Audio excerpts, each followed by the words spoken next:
नमस्कार व्यूअर्स, मैं हूं अमीश देवगन। क्या बुलडोजर के बहाने देश में मजहबी उन्माद फैलाने की कोशिश हो रही है? जहांगीरपुरी में अवैध निर्माण पर बुलडोजर चला और पहली दुकान रमन झा नाम के व्यक्ति की तोड़ी गई, लेकिन माहौल ऐसा बनाया गया कि एक धर्म विशेष को, मुसलमानों को टारगेट किया जा रहा है। राहुल गांधी ने कहा कि सरकार प्रायोजित रूप से अल्पसंख्यकों को निशाना बना रही है। ओवैसी ने तो यहां तक कह दिया कि मुसलमानों को सामूहिक सजा दी जा रही है। अरविंद केजरीवाल की पार्टी के विधायक और बड़े नेता अमनतुल्ला खान ने कहा कि एक खास समुदाय को लगातार प्रताड़ित किया जा रहा है। उनका इशारा मुसलमानों की तरफ था। कांग्रेस के कपिल सिब्बल ने तो सुप्रीम कोर्ट में कहा, यहां तक कह दिया कि हर जगह अवैध निर्माण है, लेकिन मुसलमानों को टारगेट किया जा रहा है। यानी सभी पार्टीज का एक ही बात थी, मुसलमान और मुसलमान, जिस पर कोर्ट को भी कहना पड़ा कि दिल्ली में दोनों समुदायों पर कार्रवाई हुई है जनाब।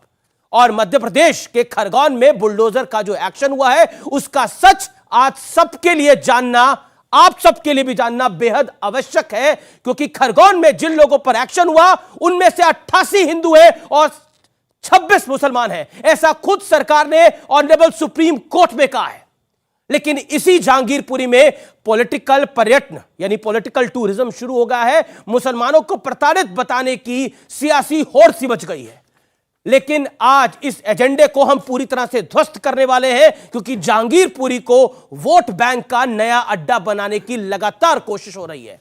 तो आज इसी मुद्दे पर होगी जनता के बीच सबसे बड़ी बहस, बुलडोजर का एक्शन, मजहबी कनेक्शन।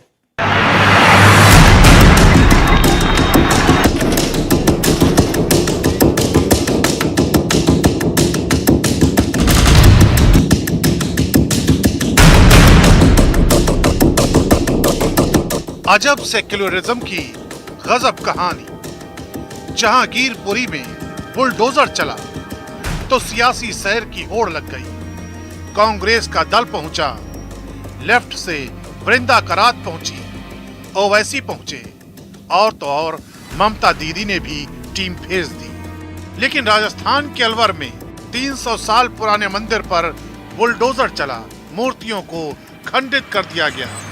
वहां की परवाह किसी को नहीं। जब मस्जिद गिराई थी, गुंडों ने, मवालियों ने उसको हथौड़े मार मार के तोड़ा था, कैमरा के सामने आया था। कौन सी और मस्जिद? उछल के कैसे कौन सी उसका मस्जिद? जश्न मनाया जा रहा था। कौन सी मस्जिद? कमाल है, मतलब मस्जिद, कौन सी मस्जिद टूटी थी, मुझे बताइए तो सही। बाबरी मस्जिद जनाब, भूल जाते हैं आप, भूल जाते कोर्ट हैं। में फैसला आ गया, मतलब ये बाबरी मस्जिद का बदला है। जहांगीरपुरी में कानून अपना काम कर रहा था, लेकिन राहुल गांधी ट्वीट कर कार्रवाई को अल्पसंख्यकों पर अत्याचार बता रहे थे। वहीं मौलाना तौकीर रजा और समाजवादी पार्टी के सांसद शफीक उर रहमान बर्क एक कदम आगे बढ़ गए। जामा मस्जिद पर जो अभी जिक्र किया गया, अगर जल चढ़ाने की बात करेंगे तो हजारों आदमी का खून चढ़ जाएगा। जिस दिन मुसलमान सड़कों पर आएगा उस दिन फिर किसी के कब्जे में नहीं आने वाला है, ये समझ लिया। उधर महाराष्ट्र में हनुमान चालीसा पर जमकर संग्राम हुआ। सांसद नवनीत राणा ने मातोश्री के सामने हनुमान चालीसा के पाठ का ऐलान क्या किया। शिवसेना आग बबूला हो गई। नवनीत राणा के घर को घेर लिया गया ताकि वो बाहर ना निकल सके।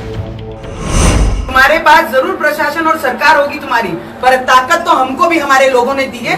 तुम तुम्हारे पीढ़ी के भरोसे खा रहे हो, हम अपने स्वतः हमारा भविष्य हमने निर्माण करके यहाँ पर आए। और बजरंग बली की ताकत, संकट मोचन की ताकत हमारे साथ है, तो कोई भी हमारा बाल भी बांका नहीं कर सकता। लेकिन सबसे बड़ा सवाल है कि अपराधियों को धर्म वाला कवर फायर क्यों दिया जाता है और बुलडोजर की कार्रवाई को अलग अलग चश्मों से क्यों परखा जा रहा है। आज इसी पर होगी सबसे बड़ी चर्चा। बुलडोजर का एक्शन, मजहबी करेक्शन। तो आज की चर्चा इसी पर है कि बुलडोजर का एक्शन और मजहबी कनेक्शन क्यों इसमें ढूंढा जा रहा है। मेरे साथ बात करने के लिए स्टूडियोज में मौजूद है शोएब जमई, जाने माने मुस्लिम चिंतक हैं और डॉक्टर भी हैं। आपका अभिनंदन है डॉक्टर शोएब जमई। मेरे साथ डॉक्टर संबित पात्रा है, बीजेपी के राष्ट्रीय प्रवक्ता नेता, अभिनंदन है आपका भी। मेरे साथ मुकेश शर्मा है, प्रवक्ता कांग्रेस पार्टी के, उनका भी अभिनंदन है। मेरे साथ ऋतुराज झा है, विधायक है आम आदमी पार्टी के, प्रवक्ता भी हैं, उनका भी अभिनंदन है। मेरे साथ सूरजपाल सिंह अम्मू है, जाने माने सामाजिक कार्यकर्ता है और अध्यक्ष है करणी सेना के। तो सारे मेहमानों के लिए जोरदार तालियां और जोरदार अभिनंदन। मैं आप तमाम लोगों को से एक सवाल पूछता हूं, शुरुआत आपसे करता हूं शोएब जमई। क्यों मजहबी कनेक्शन ढूंढा जा रहा है इस पूरे विषय में? देखिए अमीश जी, मैं ना मज़हब का नाम लूँगा और ना मैं किसी सियासी पार्टी का नाम लूँगा। मेरा कंसर्न तो इस देश के गरीब नागरिकों से है। मेरा कंसर्न उस गुप्ता जी से है जिसकी दुकान पिछले 50 सालों से है और जो वो कागज़ दिखाते रह गए लेकिन उसके सामने ही उनका घर को, उनके दुकानों को ढा दिया गया। मेरा कंसर्न उस बच्चे से है जिसकी बाप की दुकान ढहाने के बाद वो टेट्रा पैक चुन रहा था और कुछ कॉइन्स चुन रहा था, जो तस्वीरें पूरी दुनिया ने मार्मिक देखी। मेरा कंसर्न किसी धर्म से, लोगों से नहीं है। लेकिन मैं संबित जी से कहना चाह रहा हूं, आज ये अभी थोड़ी देर में जस्टिफाई करेंगे, हाँ हम तो बुलडोजर चलाएंगे, सबके घर चलाएंगे। और जब कंगना रनावत सबके नहीं, दंगाइयों के, इन्होंने कहा अभी अवैध निर्माण वालों के। अच्छा देखेंगे तो क्या वो खरगोन में जिसको यहाँ से प्रधानमंत्री आवास योजना से मिला था वो अवैध थे? जवाब देंगे जिसका हाथ कट गया था दोनों, वो पत्थर क्या चला सकता, वो अवैध थे। अभी संबित जी से यहाँ से पूछिएगा तो सबको कहेंगे। और अगर यहाँ से बस 10 सेकंड, और अगर कंगना रनावत के यहाँ बुलडोजर जब चला था ना तो ये छाती पीट रहे, हाय हाय मेरी बहन का घर तोड़ दिया, हाय हाय मेरी बहन का घर तोड़ दिया। तो भाई यहाँ से आप अपने में छाती पीटते हैं और दूसरे में जाकर के कोई गरीब को मैं लेकर आऊंगा, टूट जाता, उसके लिए आपके 2 शब्द नहीं निकलते? गुप्ता जी के लिए निकालिए ना 2 शब्द कम से कम। संबित पात्रा, आपको क्या लगता है ये गुप्ता जी के लिए हो रहा है? ये पूरे विश्व में एक नैरेटिव बनाया जाता है और जो बहुत दिनों से बनाया जा रहा है कि मुस्लिम प्रताड़ित है, माइनॉरिटी के ऊपर अटैक हो रहा है, देश में संविधान खत्म हो गया है, मुसलमानों की जान खतरे में है। और देखिए, पहली बार कोई भारतीय जनता पार्टी को कटघरे में नहीं खड़ा किया गया है।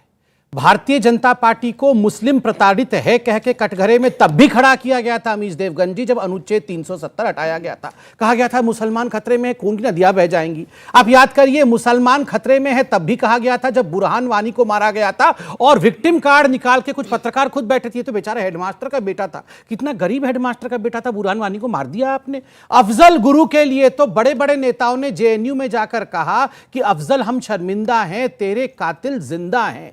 इस प्रकार की परिस्थिति रही थी जिस प्रकार मुस्लिम प्रताड़ित है, इस नैरेटिव को फ्लोट करने के लिए। मुस्लिम प्रताड़ित तब भी था जिस समय याकूब मेमन को सुप्रीम कोर्ट ने फांसी दिया। इन लोगों ने कहा याकूब मेमन मुसलमान है, इसलिए एक मुसलमान को फांसी दिया गया है। मुसलमान अमेरिका में भी खुश नहीं है, आज स्वीडन में भी लड़ाई चल रही, मुसलमान स्वीडन में भी खुश नहीं है, मुसलमान चाइना में भी प्रताड़ित है, मुसलमान रशिया में भी खुश नहीं है। वो केवल खुश वही हैं जहां वो नहीं है, बाकी हर जगह वो प्रताड़ित हैं, उनके ऊपर हम अटैक कर रहे हैं, उनको मारा जा रहा है।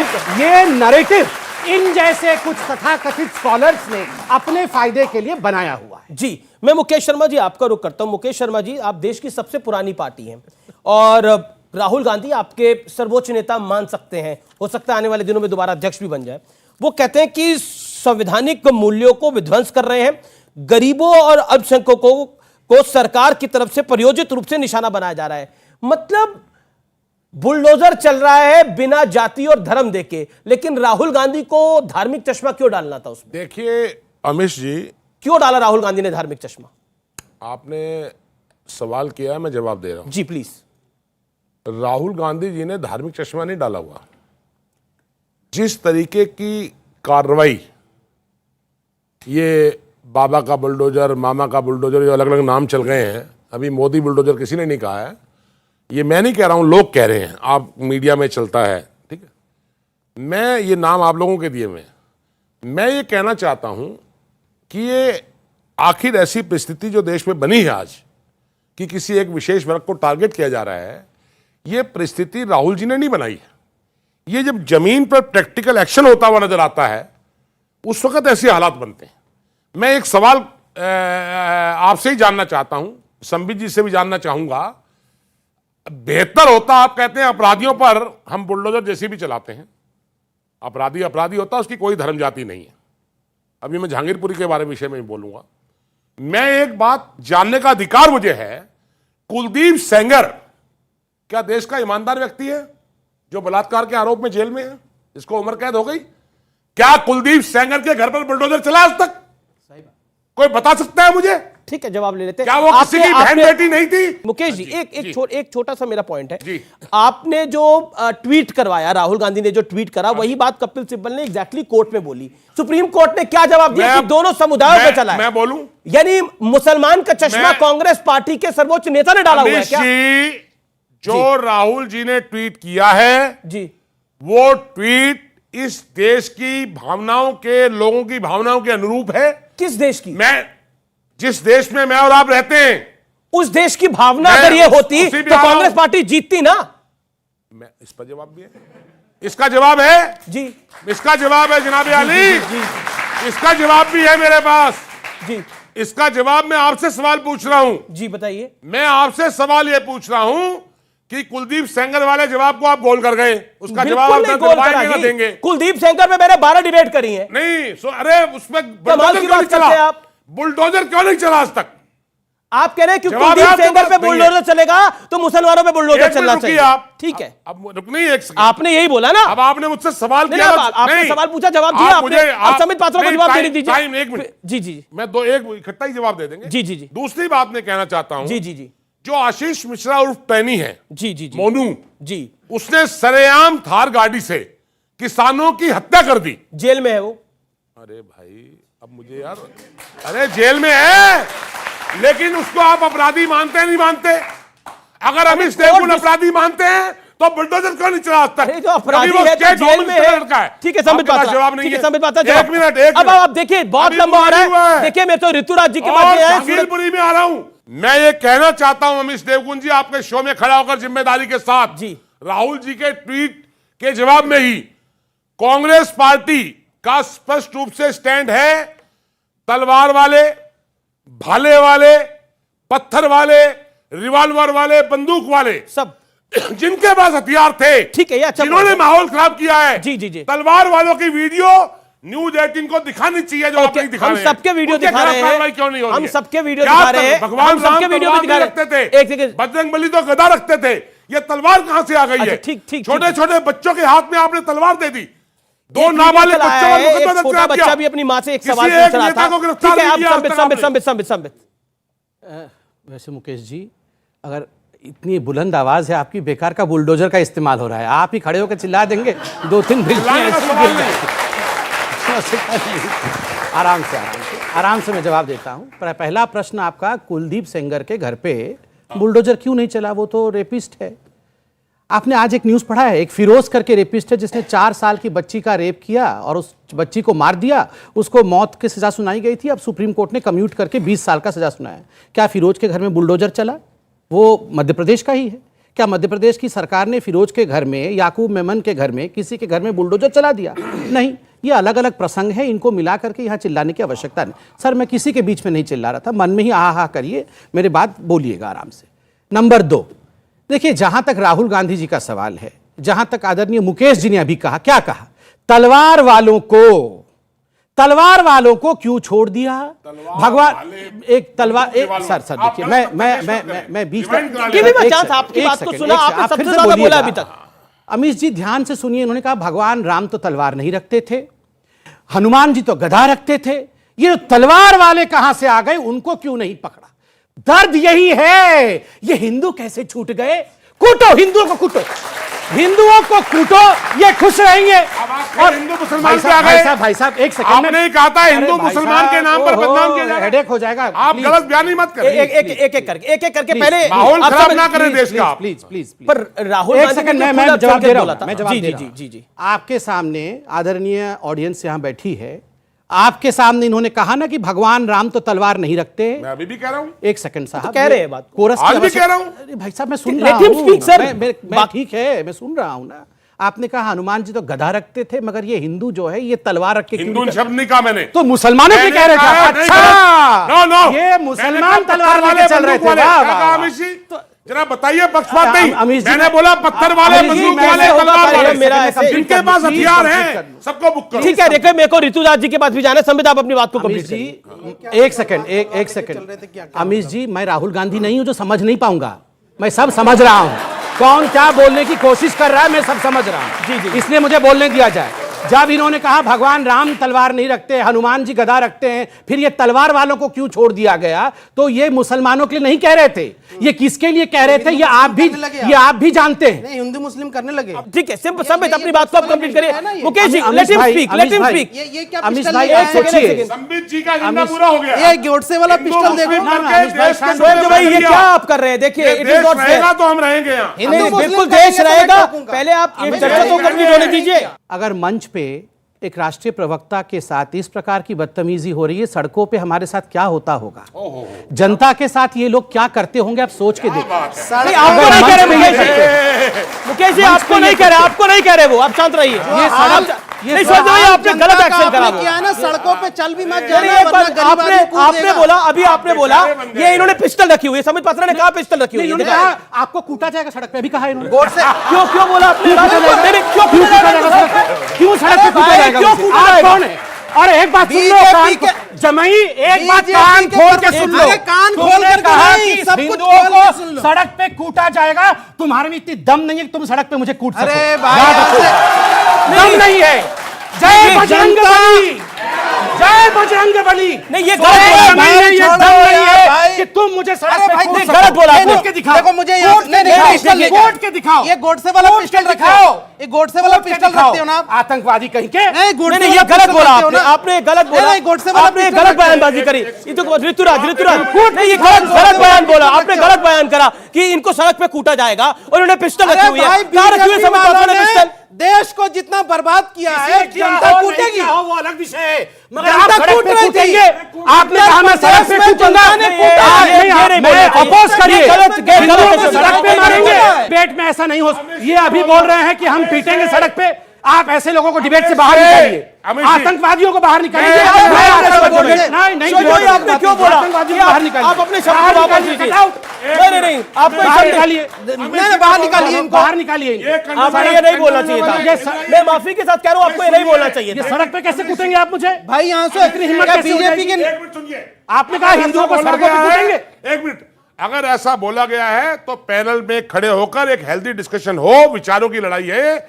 अगर ऐसा बोला गया है कि संबित जी को सड़क पर कूटा जाएगा तो हम इससे सहमत नहीं है और मैं इसको कंडम करता हूं।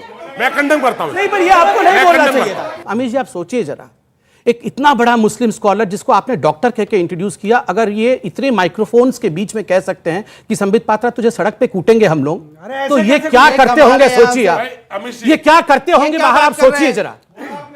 आप सड़क पर मारेंगे, वो ऋतुराज जी का वक्त है। विरोध किया ना आपका? नहीं, एक सेकंड, एक कूटेंगे सेकंड। सड़क पे। शांत बैठिए, आप शांत बैठिए, इतना डर आप रहे शांत भाई? बैठिए। नहीं, देखिए, अरे डरने की डरता बात कौन नहीं है, किससे ये है भैया? धमकाने की डरेंगे बात है। आपको। अरे आप तो कौन डरेंगे होते हैं क्या? किसी को धमकाने 4 फुट वाले? के आदमी हो यार, तुम डराओगे ऐसे? कमाल है भाई। ये 4 फुट का आदमी डरेगा? काहे डर गए? अब ठीक है, ऐसे कैसे अरे डरेंगे? काहे डर गए? समझाइए ना इनको। भाषा की मर्यादा ना नहीं है, भूलें। मगर आपकी मेंटालिटी भाषा की मर्यादा ना अरे भूलें। तो कलेजा थर थर कांपने लगा। अरे क्या? किसका हम क्या बोले? कांपेगा? क्या बात है? आप बोल रहे हैं कि हम किसी को किसका मारेंगे? मारेगा क्या? हमने कुछ बोला क्या? क्या है अरे भाषा है? अमू जी 4 फीट से नहीं होता है, 4 फीट के होते हैं। बम तो यहाँ बांध के उड़ जाते हैं यही ना। बात है। ऋतुराज जी, क्या आपको लगता है कि इसको धर्म का चश्मा डाला जा रहा है? और आपके भी एक विधायक अमनतुल्ला खान जो आपके साथ विधानसभा में बैठते हैं, उन्होंने भी धर्म का चश्मा डाला है इसको लेकर। अब मेरी बात 2 मिनट सुनिए। जी जी जी। देखिए, ये कहते हैं कि बुलडोजर चलाएंगे। भैया 15 साल से एमसीडी में बीजेपी की सरकार है दिल्ली में, सबको पता है। पूरे दिल्ली के अंदर जितने भी अवैध निर्माण है, जितना भी इंक्रोचमेंट है, इन लोगों ने खूब किया है। इनके पार्षदों ने, इनकी सरकार ने पैसे ले लेके अवैध निर्माण करवाए। आज जहांगीरपुरी के अंदर में ये लोग बुलडोजर का जो नाटक कर रहे हैं, और उसमें से भी 2 ऐसे लोगों का घर तोड़ दिया जिसके पास 1977 से जो है सो अलॉटमेंट है डीडीए का। ये आप एक चीज समझ लीजिए जी, ये गुंडे मवाली दंगाइयों की पार्टी है। इतिहास उठाकर देख लो, बीजेपी 3400 दंगे कराए इन्होंने, और दिल्ली के अंदर भी 2 दंगे। आज पुलिस इनके पास है, लॉ एंड ऑर्डर इनकी जिम्मेदारी है। ये क्या तमाशा बना रखा है यहां पर मैं लोगों को ये हिंदू मुसलमान का ड्रामा नहीं चाहिए। हर आदमी चैन से अमन से जीना चाहता है, स्कूल में अपने बच्चों को पढ़ाना चाहता है, जिंदगी जीना चाहता है। आपकी जिम्मेदारी है, आपकी सरकार है। क्या आप इतने कमजोर हैं कि आज रोहिंग्या और क्या बोलते हैं बांग्लादेशियों को बसाया जा रहा है, दंगे कराए जा रहे हैं देश के अंदर में, माहौल खराब कर रही है भाजपा? कौन ठीक करेगा? क्या पाकिस्तान की सरकार आकर के हमारे दंगे रोकेगी? क्या देश के अंदर में जो हमारे हुकूमत में बैठे हुए लोग हैं, क्या वो इतने कमजोर हैं? चूड़ियां पहन रखी है, उनको नहीं लगता है कि जो दंगाई है उसको उठा करके जेल में डालो, उसके ऊपर में जांच होनी चाहिए? यहां पर मैं तमाशा कर रखा है, ड्रामे करते हैं हिंदू मुसलमान के नाम पर में। संबित पात्रा जी, मैं एक मिनट, लेट मी फिनिश, जी प्लीज सुन रहा था जी। आप एक चीज समझ लीजिए, 3400 दंगे दिल्ली में नहीं पूरे देश में हुए हैं। ये सारा कनेक्शन दिल्ली के अंदर में एमसीडी चुनाव का है, कुछ नहीं है। अच्छा, पूरे देश के अंदर ऐसा हो रहा है, स्पेन में भी ऐसा हुआ, स्वीडन में भी ऐसा हुआ, सबका कनेक्शन एमसीडी के साथ है। एक सेकंड, एक पॉइंट मेरा सुनिए। अच्छा, बीजेपी माहौल खराब कर रही है। अब मैं ये जानना चाहता हूं कि ये क्या माहौल ठीक कर रहे थे जिन्होंने ये बयान दिया? शांतिपूर्वक माहौल को रमजान के महीने में खराब करना चाहते हैं कुछ लोग। बुलडोजर चलाने का एक खास समुदाय को प्रताड़ित करने का नया फरमान जारी कर दिया गया है। इस पूरे देश का इन्होंने माहौल खराब कर दिया है। ये बयान गलत है या सही है? मैं आपसे ये पूछूं, मेरी बात सुनिए, ये बयान सही है या गलत है? बयान बता रहे, मुझे नहीं पता। नहीं, मैं पूछ रहा हूं आपसे, ये बयान सांप्रदायिक है कि नहीं है? सुनिए, रमजान को बुलडोजर के साथ जोड़ना सांप्रदायिक था कि नहीं था? मैं रमजान को बुलडोजर से नहीं जोड़ रहा हूं। जोड़ा, जिसने जोड़ा वो सांप्रदायिक है कि नहीं? जोड़ा मुझे नहीं मालूम। मैं बताता हूं किसने जोड़ा। आपके विधायक अमतुल्लाह खान ने जोड़ा। आपके विधायक अमतुल्लाह खान ने जोड़ा। जब बुलडोजर खान पहला पार्टी का प्रवक्ता नहीं है, ऋतुराज झा आम आदमी पार्टी का प्रवक्ता है, जो आपके मंच पर खड़ा होकर कह रहा है कि हम किसी मजहब की बात नहीं करते, हम किसी धर्म की बात नहीं करते, अमतुल्लाह खान आम आदमी पार्टी का नेता नहीं है, हम काम की बात करते हैं। और आज सच्चाई ये है कि ये तड़ी पार गृह मंत्री जब से बना है तब से 2 बार दिल्ली में दंगे हुए हैं। इससे पहले दंगे कब हुए बताइए? 1984 के बाद दिल्ली में कब दंगे हुए? जब आपने मैं आपको बता रहा हूं, चैन से रहना चाहता है। डॉक्टर पात्रा, देन सूरजपाल सिंह अम्मू। अमीश भाई, कम से कम डिबेट में तो शांति से हम इतना ना चिल्ला के आराम से बोल ले। अमानतुल्लाह खान ने बयान दिया कि ये जो पूरा हुआ बुलडोजर वाला कांड जहांगीरपुरी में, ये जानबूझ करके मुसलमानों के घर पर रमजान के महीने में हमला हुआ है, ये इस्लाम पे हमला है। आप याद करिए किस तरह से यही वो पार्टी है, आम आदमी पार्टी, जो कह रही है हम हिंदू मुसलमान नहीं करते। ये बिल्कुल नहीं करते, सही बात है। क्योंकि एक पक्ष इनकी गाड़ी चलती है कश्मीर फाइल्स के ऊपर, हिंदुओं के प्रताड़ना को लेकर ठहाके मार के अरविंद केजरीवाल हंस रहे थे कि ये सब झूठी बातें, ये हिंदुओं का कोई मौत हुआ था।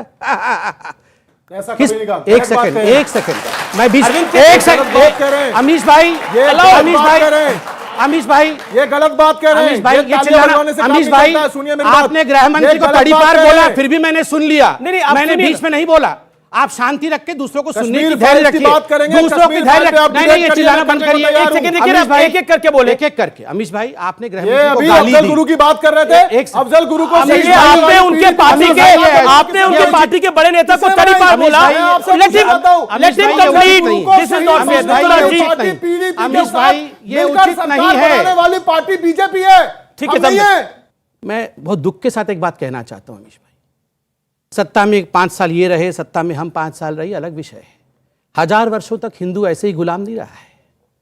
हिंदू का ही दुश्मन रहा है। कभी ना कभी उसी ऋतुराज को जयचंद कहते थे, कभी ना कभी उसी राहुल गांधी को, ये बिल्कुल यही भाषा है, यही हकीकत है। जयचंद हो तुम, गद्दार हो तुम गद्दार हो, तुम्हारे मालिक गद्दार है, इसीलिए तुम लोगों ने देश को बेचा है चंद वोटों के लिए, हिंदुओं का सौदा किया है। ये वो गद्दार है जो जाके अपने सीट पर वो हमें सर, मुझे तो इतना पता है कि जानबूझ के ये जो ड्रामा कर रहे हैं ना शोएब साहब, इनको गुप्ता जी की चिंता थी, इनको अग्रवाल साहब की, शर्मा जी की, अरोड़ा साहब की, वो नन्हे बच्चों की चिंता नहीं थी इनको।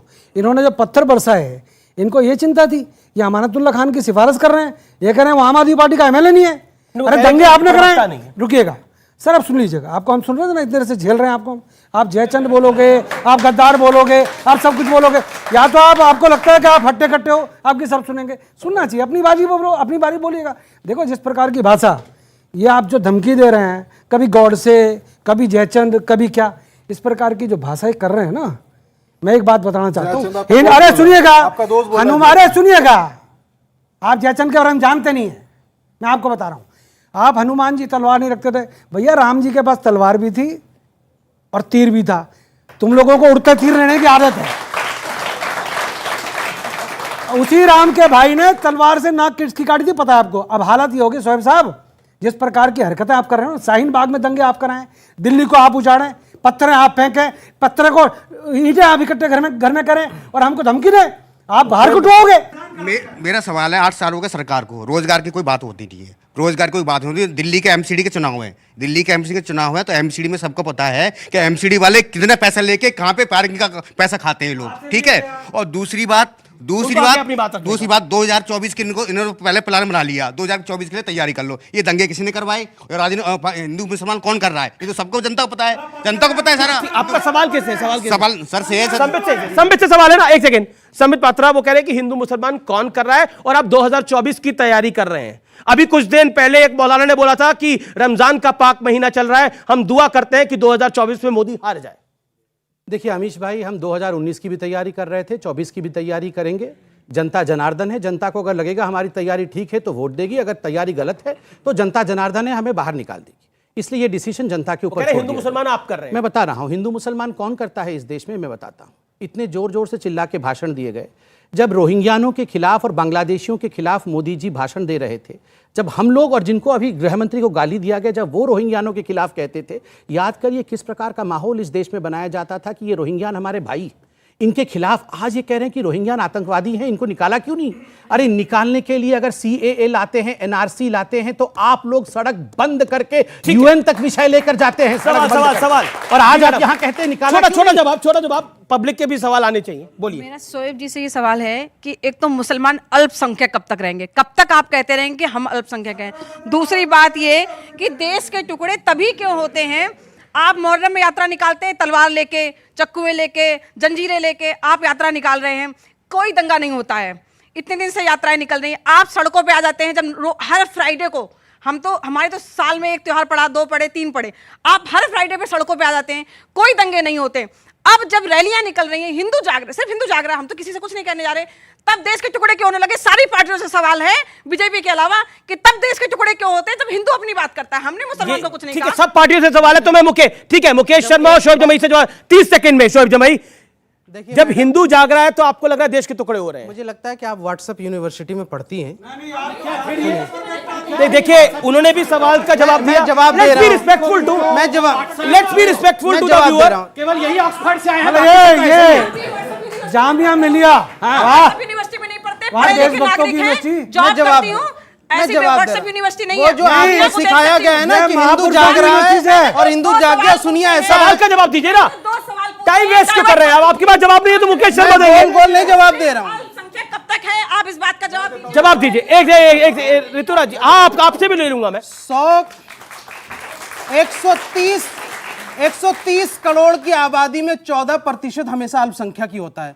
47 भी होगा तब भी अल्पसंख्यक होगा। सुन लीजिए, ये अनुपात है। और ये जो आपको कह रहे हैं ना जगा दिया हिंदू, भैया इतना ही जाग गए तो सुबह मेरा शहरी का वक्त होता है, मुझे बहुत नींद आती है, जगा देना कल से, ठीक है? मैं टाइम बता दूंगा 4:15 बजे। ठीक है, और सवाल किसके? और कोई सवाल में मत पढ़िए। जब बुलडोजर चला था तब बहुत सारे नेता ने, कांग्रेस नेता ने बोला कि ह्यूमन राइट्स का वायलेशन हो रहा है, लेकिन जब शांति चल रही हनुमान जयंती की रैली पर पत्थर फेंके गए तब ह्यूमन राइट्स का वायलेशन नहीं हुआ।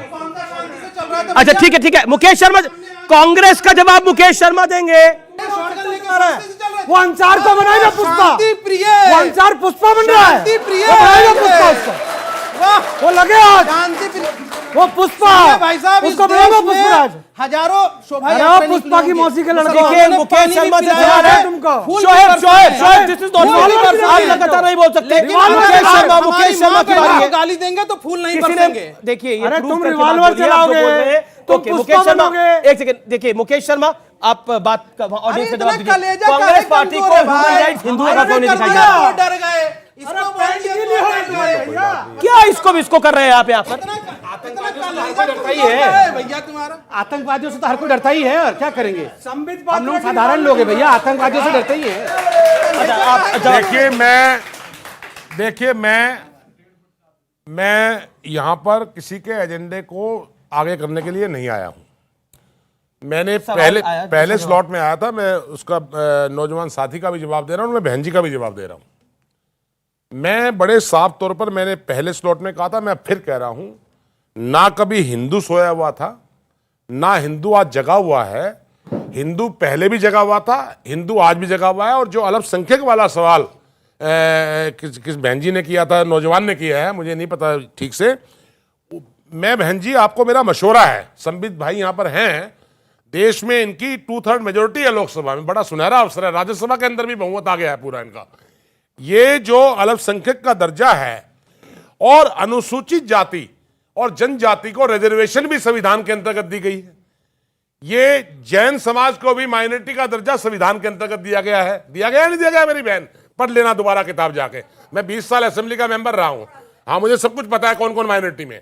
मैं एक बात बड़े स्पष्ट शब्दों में कहना चाहता हूं कि हिंदुओं को, सभी धर्म के लोगों को, इस देश में सेकुलर कंट्री है, देश सबका है, लेकिन इस देश में यह अधिकार पत्थर फेंकने का, तलवारें लहराने का, बंदूक लहराने का, गुंडाई करने का अधिकार को जागना नहीं कहते, इसको समाज के अंदर बंटवारा कहते हैं। जो बंटवारा इस देश के, एक बार बताइए, ये बंटवारा ठीक नहीं है।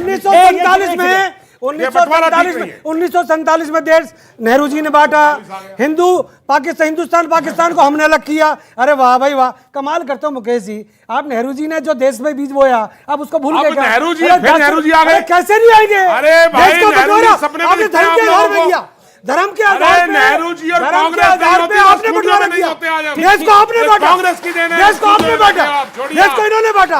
अरे आप बुलडोजर की बात करते हैं, नैना साहनी को मार मार के काट कर तंदूर में जला दिया, तब बुलडोजर क्यों नहीं जलाया कांग्रेस? मैं इसका जवाब देता हूं, क्यों नहीं जलाया आपने? अरे अभी जवाब दे रहा हूं। ठीक है, बुलडोजर ऋतुराज जी, सबसे पहले देश का बंटवारा, किसी को हिंदुओं का ह्यूमन राइट क्यों नहीं दिखाई देता? मुसलमानों का ह्यूमन राइट ही दिखाई दे रहा, बुरहान वानी से लेकर जहांगीरपुरी के दंगाइयों तक।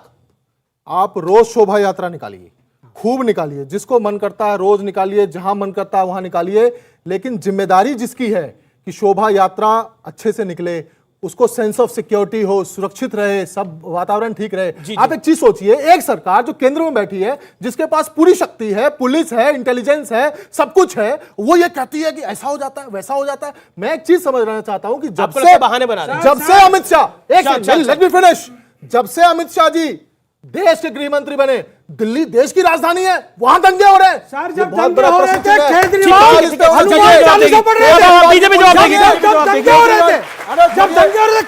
बीजेपी जवाब देगी। देखिए, मैं कुछ तथ्य रखना चाहता हूं। इस देश की विडंबना है, अभी कहा गया कि जहां भी मन वहां शोभा यात्रा निकालिए।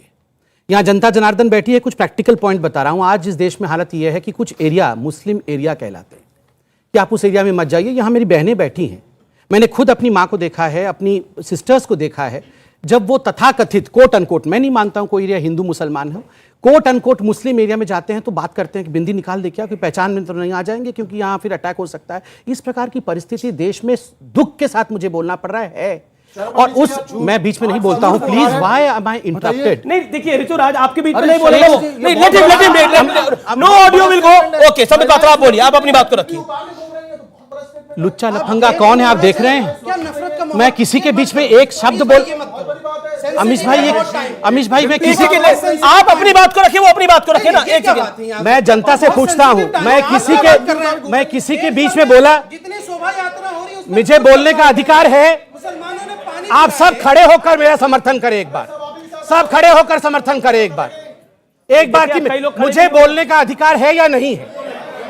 Thank you so much. ये हकीकत है कि इस देश में कुछ एरियाज को मुस्लिम एरिया कहा जाता है और वहां पर ये एक्सपेक्ट नहीं किया जाता है कि आप शोभा यात्रा निकालो, और वहां पर अगर शोभा यात्रा निकलती है तो छत के ऊपर पहले से ही आम आदमी पार्टी के लुच्चे लफंगे पहले से ही वहां पत्थर इकट्ठा करते हैं। ताहिर हुसैन से बड़ा आतंकवादी कोई था, और इनके लुच्चे लुफंगे जाके उसके साथ बैठकर प्रेस कॉन्फ्रेंस करके ताहिर हुसैन बेचारा विक्टिम है, ये बोल रहे थे। एक सेकंड, मुख्यमंत्री के घर पर ये गुंडे जाकर, ताहिर हुसैन की बात हो रही है, आप कहां आ रहे बीच में? ताहिर हुसैन अब कपिल मिश्रा बिरयानी स्वाभाविक है, खाला का बेटा हो रही है, खाला का बेटा जो है ताहिर हुसैन का। देखिए, मैं इतना कहना 30 सेकंड बोले, फिर आप बोलिएगा, आपका 1 मिनट है, बोलिए। देखिए, ये हकीकत है कि मुसलमान वोट बैंक के लिए इनको अगर हिंदुओं का जमीर तक बेचना पड़े तो ये गिरवी रखेंगे, जब तक आप जगेंगे नहीं और सबका साथ, सबका विकास, सबके विश्वास में विश्वास नहीं रखेंगे, ये देश आगे नहीं बढ़ेगा। ठीक है, मेरा एक पॉइंट है, मैं इस पर राय भी लेना चाहता हूं। इन्होंने कहा, कांग्रेस की तरफ, इन्होंने कहा लुच्चे लफंगे, इन्होंने कहा लुच्चे लफंगे। माननीय मुख्यमंत्री सुनिए, ऐसे लुच्चे लफंगे कम से कम 4000 बार बोल दिया है। हमारे मुख्यमंत्री अरविंद केजरीवाल जी के घर पे भाजपाई गुंडे वहां पर सबसे बड़ा लुच्चा लफंगा कौन है हिंदुस्तान का, पता है ना? अध्यक्ष, अब मेरे को जवाब देने दो। शीला दीक्षित को बांध के ले जाऊंगा। इनका प्रदेश 4 दिन में शीला दीक्षित को गिरफ्तार करूंगा। मेरे डायरी के अंदर शीला दीक्षित का सब कुछ है। लालू प्रसाद यादव सबसे बड़ा चोर था, फिर जाके लालू जी गले लगाओ, गले लगाओ। क्या मुझे ऋतुराज जी कौन सबसे बड़ा लफंगा है? आप मुझे बताइए, मुख्यमंत्री जी के घर पे जिन गुंडों ने अटैक किया था, उसको अगले दिन इनका प्रदेश अध्यक्ष उनको सम्मानित करता है। क्या उन लोगों ने जहांगीरपुरी में पत्थरबाजी किया? देखिए ये शर्मा ऑडियो नहीं जा रहा, मिर्ची लग रही है इनको, ऑडियो नहीं लग रही है। ठीक है, रही बात शीला दीक्षित की और सब चीजों की, दिल्ली एक राज्य है, हमारे पास हो सकता है एसी, अरे शीला दीक्षित के पास भी यही राज्य था, शीला दीक्षित के पास भी यही राज्य था। अब ये कह रहे पूरा राज्य नहीं है। एसी भी था। 15 साल दिल्ली में हमने शासन किया है, कांग्रेस ने, जी बिल्कुल, और 5 साल दिल्ली में बीजेपी ने शासन किया, 93 से 98 तक। जी जी, ऐसी व्यवस्था दिल्ली में थी, बल्कि अधिकार एक बार हमारे कम कर दिए गए थे जब विजय कपूर साहब लेफ्टिनेंट गवर्नर थे। हमने दिल्ली में जितने फ्लाईओवर बनाए, उतने फ्लाईओवर का 5% भी आप पार्टी की सरकार दिल्ली में नहीं बना पाई है। इसी शासन में जब अधिकार नहीं थे, जिनको अधिकार कहा जा रहा है, हमने दिल्ली में मेट्रो चलाई। इसी शासन में जब कहा जा रहा था दिल्ली में अधिकार नहीं है, रेड लाइटों पर जब लोग जाते थे मुंह काला हो जाता था, हमने दिल्ली के पॉल्यूशन को ठीक किया इसी अधिकारों के अंदर। हमने, हाँ जी, सीएनजी लाए, और सुप्रीम कोर्ट ने हमारे खिलाफ स्ट्रक्चर तक पास करने की बात की, अगर आपको याद होगा। उस वक्त आप दिल्ली को देखते थे अमित जी। मैं आपको यह कहना चाहता हूं, इन अधिकारों के तहत हमने दिल्ली के अंदर जब लोग रात को 2-2 बजे प्रदर्शन करते थे बिजली के लिए, इन्हीं सीमित अधिकारों के अंदर 24 घंटे दिल्ली को बिजली हमने देने की व्यवस्था की। इसका क्रेडिट आज ये लेते हैं, छोड़िए आप इनकी बात को। और मैं, आप देखिए ऋतुराज जी, मैं आपके बीच में नहीं बोला, मैं आप ही की बात को सपोर्ट कर रहा हूं। हाँ प्लीज, कि उसी अधिकार को आपने दंगे नहीं होने दिए। आप सुन लो, आ रहा हूं। दंगे क्यों हो रहे? अब दंगे क्यों हो रहे? सुनिए, आप बीच में नहीं बोला, देखिए आपके बीच में नहीं बोले, बीच में नहीं बोला। देखे आपके, तो आप ही की बात को, इनकी आवाज भी बुलंद है। अब अगली बात भी सुन लेना, अगर आप सुनो आवाज के मामले में आगे तो माइक बंद करवा दो, उस पर भी तैयार हूं मैं, नहीं दूंगा, ध्यान रखना। मैं एक बात और कह दूं आपको, माय डियर, मुझे आपकी उम्र नहीं पता, छोटे भाई है मेरे, मैं 26 साल की उम्र में विधायक बन गया था असेंबली के अंदर, और उस 20 साल लगातार रहा हूं, गलती पे मत रहना। और आप लोग आंधी के आम हो, आंधी जा चुकी है, आम गिरने वाले हैं, छोड़िए आप इस बात को। मैं आपको एक बात कहना चाहता हूं, छोड़ो आप, मैं आपको एक बात कहना चाहता हूं बड़े समझ शब्दों में। लतीफा है, मैं गाली नहीं दे रहा हूं किसी को। मैं इस शो के अंदर जिम्मेदारी से कहना चाहता हूं, दिल्ली भारत की राजधानी है, पुलिस दिल्ली को देने का विषय हमारे समय से नहीं, एक समय से दिल्ली में आ रहा है। लेकिन कोई भी समझदार इंसान, दिल्ली अगर एनसीटी रहेगी, दिल्ली जिस दिन फुल स्टेटहुड बन गया, दिल्ली को जो बजट सेंटर से मिल रहा है वो बंद हो जाएगा। और दिल्ली पुलिस, मैं ये कहना चाहता हूं, दिल्ली के अंदर भारत के राष्ट्रपति रहते हैं, प्रधानमंत्री रहते हैं। सवाल ये नहीं है प्रधानमंत्री आज मोदी जी है, कल कोई दूसरा आ जाएगा, ये तो डेमोक्रेसी है जी। मैं ये कहना चाहता हूं, दिल्ली पुलिस, चूंकि दिल्ली भारत की राजधानी है, इसलिए दिल्ली सरकार को नहीं दी जा सकती है, सब जानते हैं। और मैं एक बात ऋतुराज जी आपको कहूंगा, आपके पास विजिलेंस डिपार्टमेंट है दिल्ली का, आप उसको इस्तेमाल करिए, कौन मना करता है, पकड़िए आप उसको। ठीक है, आप पब्लिक लगातार सवाल आ रहे, पीछे जाऊंगा मैं। बोलिए, किसका सवाल लूं? आप बोलिए, आप बोलिए। वहाँ पे उनको परमिशन भी नहीं दी गई थी रैली निकालने के लिए, और पुलिस कस्टडी के होते हुए भी वहाँ पे दंगे हुए। वो कह रहे पुलिस सिक्योरिटी, कस्टडी नहीं, पुलिस सिक्योरिटी के होते हुए भी वहां पर दंगे हुए। परमिशन नहीं है तो क्या हम वहां पेट्रोल बम फेंकेंगे? परमिशन नहीं है तो क्या हम पत्थर फेंकेंगे? सैकड़ों ऐसे नमाज पढ़े जाते हैं सड़कें बंद बंद करके, जिसकी परमिशन नहीं होती है। मजाल किसी की जो वहां एक पत्थर फेंक दे, मजाल किसी की मगर हिंदुओं को ये taken for granted. Hanuman ji की मूर्ति टूट गई, पता है ना आपको, पत्थरबाजी के कारण खंडित हो गई हनुमान जी की मूर्ति। खुदा न खास्ता ये अगर किसी और धर्म के साथ हो गया होता तो अभी तक क्या हो गया होता आपको पता है। सहिष्णु हैं हम और रहेंगे सहिष्णु। उसका मतलब ये नहीं कि you will take me for granted, उसका मतलब ये नहीं कि आप जो मैंने सवाल पूछा उसका जवाब नहीं आया। मैंने सवाल पूछा कि हिंदू खतरे में बीजेपी के शासन के बाद भी है। मैं इसका उत्तर देता हूं। इसका क्या जवाब है बताता हूं जी। 32 वर्षों तक हिंदुओं के ऊपर, हिंदुओं के मां बहनों के ऊपर कश्मीर में जो हुआ, हिम्मत नहीं थी इस देश में दिखाने और बोलने की। 32 साल बाद एक मूवी बनी जिसमें, अब ये लोकतांत्रिक देश है, अब यहां तीर कमान से लड़ाई तो नहीं होगी, मूवी बना करके डॉक्यूमेंट्री के माध्यम से सच्चाई दिखाएंगे। हमने एक सच्चाई बनाने वाले। देखिए, कश्मीरी फाइल के बारे में बोलते ही लोग क्यों भड़क जाते हैं भैया, क्यों? जहांगीरपुरी फाइल बनेगी इसके बाद। दिल्ली में चुनाव जो है, नहीं देखिए, आम आदमी पार्टी कितनी नाराज हो जाती है। चुनाव है ना, मैं जब हिंदुओं की कश्मीर फाइल्स के बारे में बात करता हूं, आम आदमी पार्टी के सवाल बौखलाहट ये को है देखिए, कि बौखलाहट को देखिए, जहांगीरपुरी फाइल भी बनाएंगे। देखिए 32 वर्ष बाद हमारे सरकार के समय इतनी हिम्मत तो हुई कि आज हम खुल करके गिरजा टिक्कू के साथ जो हुआ उसको एक्सेप्ट तो कर पा रहे हैं। कितनी महिलाओं के साथ रेप हुआ, दर्दनाक मौत उनको दिया गया, ये हम डिस्कस तो कर पा रहे हैं। हिम्मत नहीं थी, हिम्मत नहीं थी इनके। गुजरात में क्या हुआ? क्या हुआ गुजरात में? जला दिया 64 हिंदुओं को जला दिया गुजरात में, जला दिया हिंदुओं को, जलाया आपने हिंदुओं को। सूरज अम्मू ट्रेन में आग किसने लगाई? ट्रेन में आग किसने लगाई? एक सवाल शोएब जी से सवाल है जी कि जब तुम्हें मस्जिद के सामने जय श्री राम के नारे में दिक्कत है तो हम 5 बार तुम्हारी नमाज लाउड स्पीकर पे क्यों सुनेंगे भाई? किसको सुनाते हो तुम लोग? भाई जय श्री राम के नारे से किसी को दिक्कत नहीं है, लेकिन माँ बहन की गाली पथराव उसी की वजह से। ठीक है, अब आपने माँ बहन की गालियां दी गई। अरे आप प्रूफ लेके आइए, ये हकीकत है, क्या कर लीजिए सब जगह। ठीक है सर, मुस्लिम में लड़ा रहे। अरे ठीक है, एक सवाल आया। 110 करोड़ हिंदू कहते हो, धमकाने नहीं देंगे, तुम्हारे बाप का देश नहीं है, धमकाने नहीं देंगे। अरे जाओ यहाँ से, जाओ पाकिस्तान। ऋतुराज जी, सोल्यूशन क्या है? अब ये समस्या जो है वो पूरे देश के लेनी पड़ेगी। ये चूड़िया पहन के बैठने से काम नहीं चलेगा। चूड़िया पहन के क्या होता है? व्हाट इज चूड़िया पहन? चूड़िया कमजोरी की निशानी नहीं है। महिलाएं चूड़िया पहनती कमजोर है क्या? अरे कमजोर है क्या महिलाएं जो चूड़िया पहनती है? आपने मुझे जवाब नहीं दिया। आप चूड़ी पहनी है, कमजोर है क्या? नहीं देखिए, अमित जी देखिए, महिला कि महिलाएं बिंदी लगा के नहीं घूम सकती हैं। आज एक सेकंड, क्या हुआ? अभी चूड़ियां पहन के शब्द बोला जा रहा है, तो मैं भाई साहब आपकी जानकारी के लिए बता दूं, सभी लोगों को बता दूं, स्पेशली ऋतुराज जी से बताना चाहूंगी, हमने चूड़ियां बेशक पहनी हैं, लेकिन हम कमजोर नहीं है बिल्कुल। नहीं, उन्होंने आई थिंक, आप मेरी बात सुनिए। अब आप सुनिए ऋतुराज जी, आप मुझे जवाब नहीं देने देंगे। बिल्कुल आपको जवाब देते रहेंगे। आपको सुनिए, मेरी बात सुनिए। इन्होंने कहा कि महिलाएं बिंदी उतार लेती है। का प्रयोग मत करना। अरे मेरी बात, क्या हो रहा है? ये क्या हो रहा है? ठीक है सब, एक सेकंड, सही तरीका होगा। आपने पूरा एजेंडा फिक्स कर रखा है। लफंगों के साथ लुच्चे लफंगों की तरह व्यवहार किया जाएगा। बोलिए ऋतुराज जी। सुनने की हिम्मत रखो। इन्होंने कहा कि हिम्मत रखो।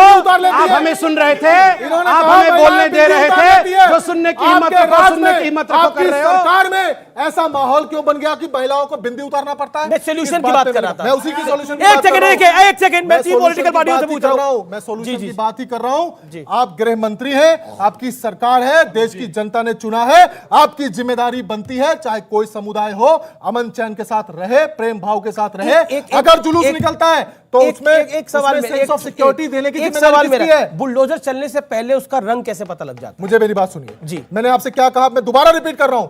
बुलडोजर चलाने की बात अगर ये करते हैं तो 15 साल से एमसीडी में है। सारा इलीगल जो है सो धंधा इन्होंने किया, सारा का सारा इंक्रोचमेंट इन्होंने किया। मेरा तो सवाल है, क्यों नहीं चला? बुलडोजर चलने से पहले रंग कैसे पता लग जाता? मेरे को बात सुनो, जहांगीरपुरी क्यों? पूरी दिल्ली में बुलडोजर चलाओ। ठीक है, पूरी ये पॉइंट आपका वैलिड है। ठीक है, इसका सोल्यूशन क्या है?